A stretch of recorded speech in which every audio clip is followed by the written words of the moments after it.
এদিকে ভাজছি হচ্ছে চিচিঙ্গে ভাজা।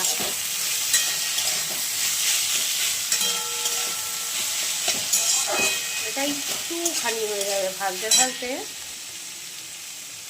ধোঁয়াটা লাগলো থালায়, পুরো ধোঁয়া হয়ে গেল ক্যামেরাটা। এটা আমি আস্তে আস্তে থালা দিয়ে ভাজি, চাপা দিয়ে দিয়ে, তার জন্য কি হয় এটা মজে যায় আর একটুখানি হয়ে যায়। যে চিংড়ি ভাপা করব তার জন্য একটু সর্ষে দিয়ে দিলাম, সর্ষেটা অল্পই দেবো। আর এদিকে দেবো পোস্ত দিয়ে এটাকে আমি ভালো করে মিক্সিতে শুকনো গুঁড়িয়ে নেব। শুকনোটা বেশ ভালো গুঁড়িয়ে যায়, জল দিলে অতটা হয় না ভালো। এটাকে আগে গুঁড়িয়ে নিয়ে তারপরে আমি এটা দেবো। আর এদিকে আমার চিকেনটা ভাজা চলছে, আস্তে আস্তে একটুখানি হয়ে যাচ্ছে।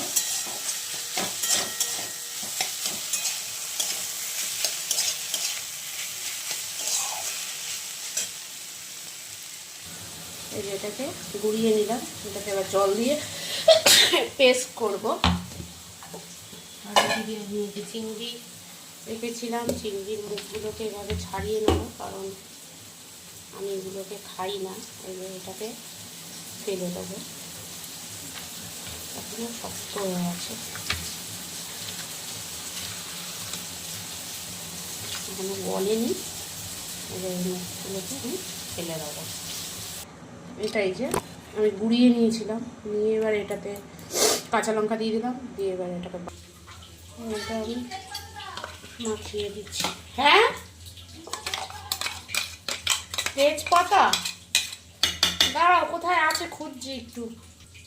এবার এটাকে আমি ভালো করে মাখিয়ে নেব, চামচে হচ্ছে না, হাতি লাগাই কাজে, হাতটাই সেরা। ভালো করে নিয়ে নিলাম, নিয়ে এটাতে আমি এবার দেবো একটু সর্ষের তেল। হলুদ নুন আগেই দিয়ে দিয়েছি, এটাতে দিয়ে দিলাম সর্ষের তেল, দিয়ে এটাকে ভালো করে মাখিয়ে নেব।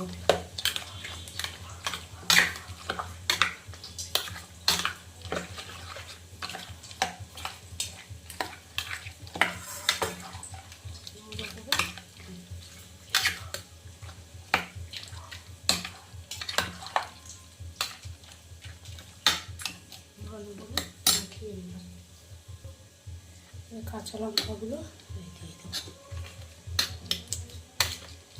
একটু মাখিয়ে রেখে দিই, তারপরে এ করবো চিংড়ির এই মাথাগুলো